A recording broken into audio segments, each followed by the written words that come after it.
जय हिंद दोस्तों। Class 10th history lesson 3 Hind चीन में राष्ट्रवादी आंदोलन। हिंद चीन में राष्ट्रवादी आंदोलन भाग 1 पढ़ेंगे। ठीक है, तो लेसन 3 का नाम है हिंद चीन में राष्ट्रवादी आंदोलन। इसके बारे में बहुत डीपली जानेंगे। तो दोस्तों बने रहें, बहुत आप लोगों को मजा आएगा। याद रखिएगा, यूपीएससी और बीपीएससी जैसे आपकी तैयारी यहाँ पर मिल रही है।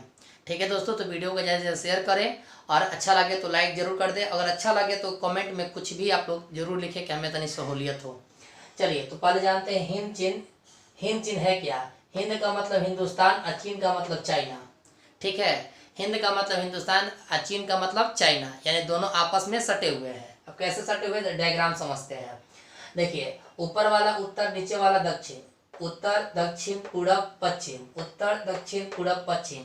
सब कुछ समझ गया। चलिए आप समझते हैं कि उत्तर में चीन है, पश्चिम में कोई नहीं अभी है, दक्षिण में आपको चीन सागर, यानी चीन के बारे में बताया जा रहा है। ध्यान रखिएगा, उत्तर में चीन और दक्षिण में चीन सागर।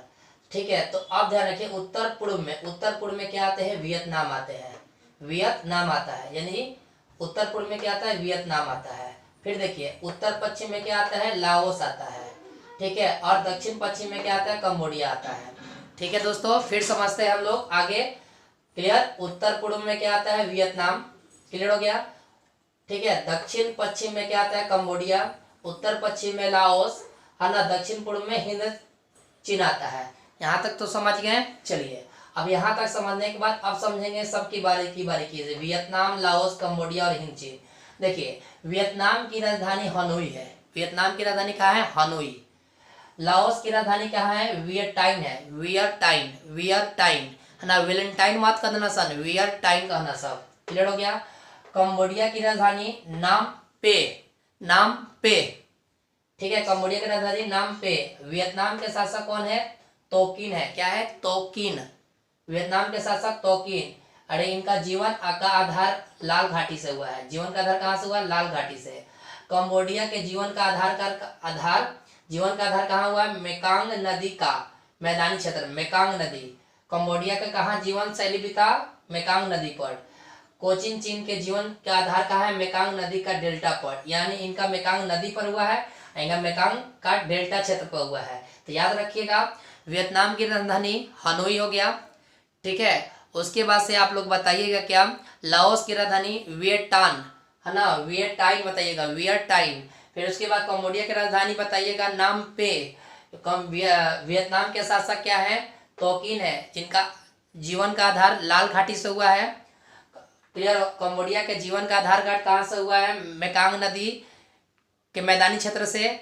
उसके बाद से कोचिन चीन के जीवन का आधार कहाँ हुआ है? मेकांग नदी के डेल्टा से हुआ है। अब सुनिए, चीन के प्रांत 34 गो है। चीन का प्रांत कितने हैं? 34। जैसे हम लोग में बोला जाता है कि भारत के मतलब कि भारत का राज्य कितने हैं, तो कहते हो सब ना कि 28-29 गो। तो उसी तरह यहाँ राज्य नहीं बोला जाता है, चीन में राज्य नहीं बोला जाता, प्रांत के नाम से जाना जाता है। राज्य ना बोलकर क्या बोला जाता है? प्रांत। तो चीन के कितने प्रांत हैं? 34 गो प्रांत है। ठीक है, और चीन से सटे राज्य, ये तनी गौर से ध्यान रखिएगा, चीन से सटे राज्य ध्यान दीजिएगा, चीन से सटे राज्य है ना। एक ट्रिक है छोटू, ठीक है, ट्रिक है आप लोग का, एक आपका ट्रिक है, इस ट्रिक को याद रखिएगा। ठीक है, तो जम्मू से सटे राज्य कौन कौन से, यानी कि सॉरी, चीन से सटे राज्य कौन कौन सा है? तो जम्मू का सिपाही अरुण हिमालय पर उतरा। जम्मू का सिपाही अरुण हिमालय पर उतरा। जम्मू मतलब जम्मू कश्मीर, सिपाही मतलब सिक्किम। ठीक है, सिपाही मतलब सिक्किम हो गया, अरुण मतलब अरुणाचल हो गया, हिमालय मतलब हिमाचल प्रदेश और उत्तरा मतलब उत्तराखंड। याद रहेगा, जम्मू का सिपाही अरुण हिमालय पर उतरा, यानी जम्मू मतलब जम्मू कश्मीर, सिपाही का मतलब सिक्किम, अरुण का मतलब अरुणाचल प्रदेश, हिमालय का मतलब हिमाचल और उत्तरा का मतलब उत्तराखंड। ठीक है, और इनके कौन कौन से मतलब कि खनिज संसाधन है? देखिए, खनिज संसाधन कोयला, टीन, जस्ता, टंगस्टन, क्रोमियम। ठीक है ना, यानी चीन का कौन कौन से सटे राज्य से क्या क्या मांगता है ना? जम्मू कश्मीर से क्या मांगता है? सिक्किम से क्या मांगता है? अरुणाचल प्रदेश से क्या मांगता है? हिमाचल प्रदेश से, उत्तराखंड से क्या मांगता है? और यही सब में ज्यादातर बाढ़ आता है। ठीक है ना, कोयला, चीन, जस्ता, टंगस्टन, क्रोमियम, यह खनिज संसाधन है। क्लियर हो गया? चलिए आगे बढ़ते हैं। अंकोर वाट का मंदिर, देखिए आपका मंदिर का चित्र आप लोग को इस साइड मिल जाएगा। अंकोर वाट का मंदिर कैसा दिखता है कैसा नहीं दिखता आपको मिलेगा। तो पहले समझते हैं अंकोर वाट का मंदिर।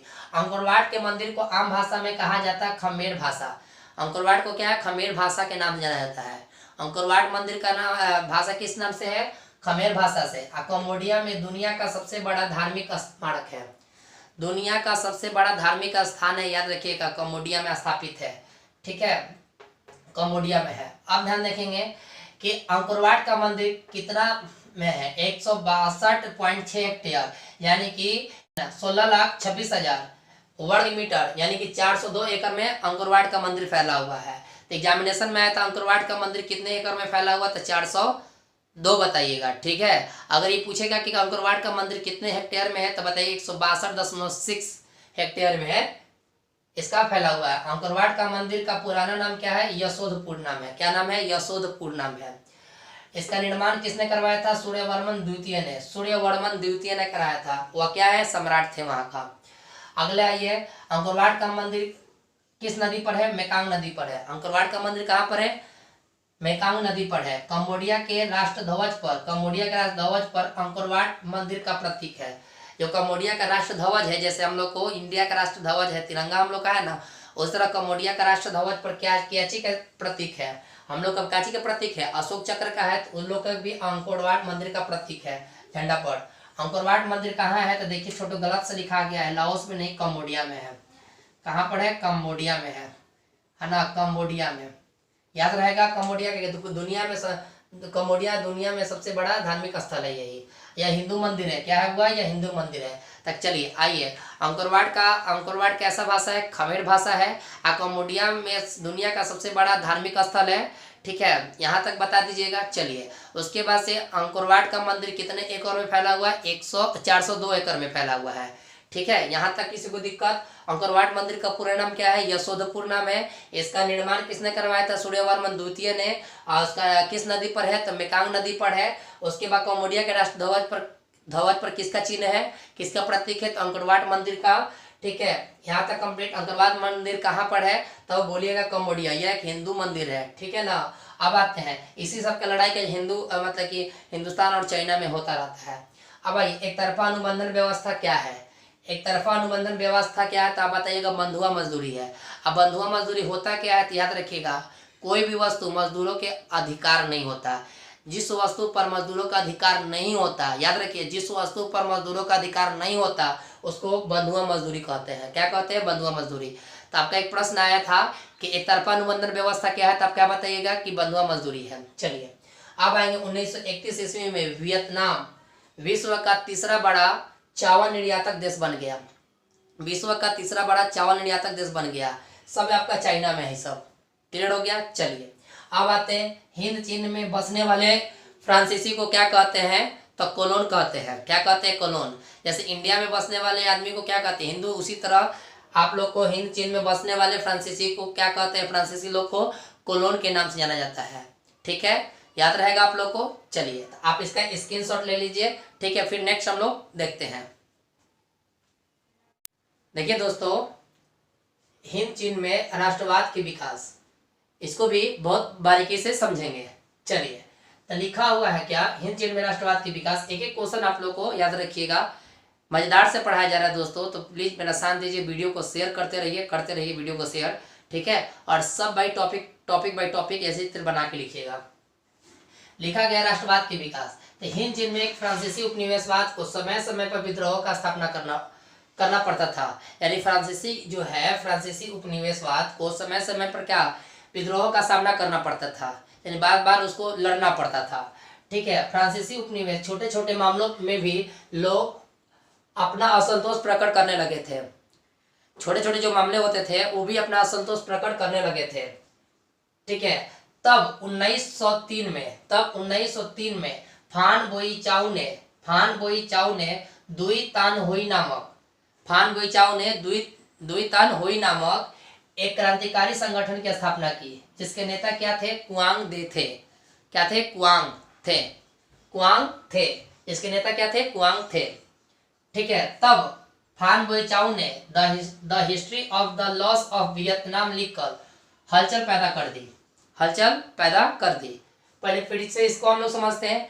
हिंद चीन में फ्रांसीसी उपनिवेशवाद, ठीक है, समय समय पर विद्रोह का सामना करना पड़ता था उनको, ठीक है। उसके बाद से लिखा गया फ्रांसीसी उपनिवेश छोटे छोटे मामलों में भी अपना असंतोष प्रकट करने लगे थे। तब 1903 ईस्वी में फान बोईचाओ ने द्वितन होई नामक एक क्रांतिकारी संगठन की स्थापना की, जिसके नेता क्या थे? कुआंग थे। इसके नेता क्या थे? कुआंग थे। अब आते हैं कि फान बोईचाओ ने the history of the loss of Vietnam लिखकर हलचल पैदा कर दी, जो 1905 में जापान द्वारा रूस को हराया जाना हिंद चीनियों के लिए प्रेरणा स्रोत था। यानी चीन का ही जगह है, अगर चीन हार जाएगा तो जापान उसको सत्ता कर लेगा, तो हिंद चीन को हराना बहुत जरूरी, मतलब कि हिंद चीन के लिए प्रेरणा स्रोत बन गया, वह जापान को हरा दिया। और राष्ट्रवादी नेता फान चू चिह बोलिएगा ना, त्रिह नहीं, चिह बोलिएगा, फान चू चिह बने।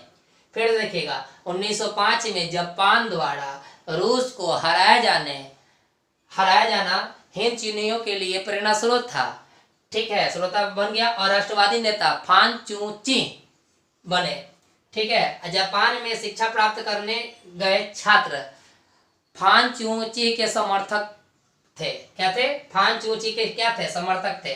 तब छात्रों ने वियतनाम कुआंग फुक हुई की स्थापना की।